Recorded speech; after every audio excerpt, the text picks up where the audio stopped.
এলাকায় যায় কেমনে ভাই? যাই হলো লঞ্চে যায়, নাহলে কিসে যায়, ট্রেনে যায়, তাও টিকিট কাটা না মানে সুজন লোক টিকিট কাটতে কিনা দাঁড়িয়ে। আর বছরের মানুষ ভাই বাড়ি যায় প্লেনে করে, প্লেন দেখতে রকের বল প্লেন দেখতে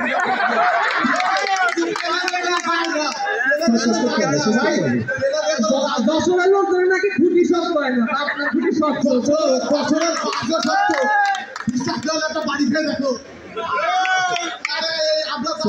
আমরা শুধু প্লেনে যাই না ভাই, আমরা প্লেনের উড়ানো শিখাই, বুঝতে হবে বা আমাদের স্ট্যান্ডার্ড অন্য লেভেলে। সুতরাং আমরা তো সেরা, এটা কিন্তু আজকে ঘোষণা করতে হবে। নাহলে বলেছিলাম বছরের কিন্তু অসংখ্য ধন্যবাদ। আমরা চলে যাব বরিশালে। বরিশালের সাপোর্ট একটু বেশি নাকি? বরিশাল থেকে জিয়াদু চাই।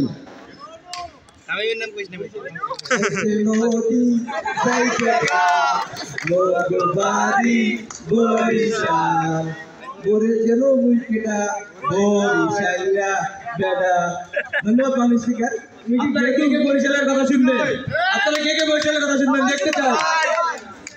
মাননীয় স্পিকার, আজকে মূলত অনেকেই আসছে বরিশালের জন্য এখানে কথা শুনতে।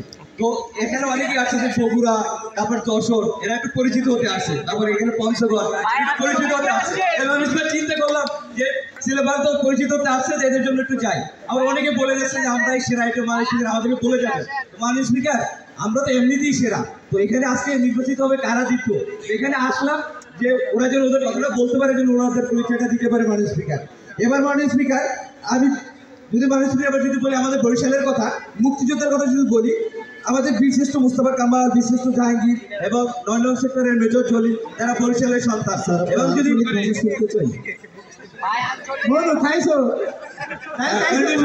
তারপর মুই যদি ২৪-এর আন্দোলনের কথা কই, ওকে বরিশাল বিশ্ববিদ্যালয়ে পড়তাম, পুলিশকে আত্মসমর্পণ করাই। আমরা যদি আরো যদি বলতে চাই, আরো যদি কইতে চাই ওদের বরিশালের বিখ্যাত ব্যক্তিদের কথা, কুসুম কুমারী, তারপর যদি বিবেক কবি জীবনানন্দ দাশের কথা যদি বলি, কই মাননীয় স্পিকার, তারপর যদি আরো যদি কই মাননীয় স্পিকার, বাংলাদেশের বীর সন্তান শেরে বাংলাকে ফজলুল হক, যার কারণে পুরো বাংলাদেশ মাননীয় স্পিকার স্বাধীন হয়েছে। মনে হচ্ছে আপনি বরিশালের কলঙ্ক, বরিশালের ভাষায় কথাই বলতে পারলেন।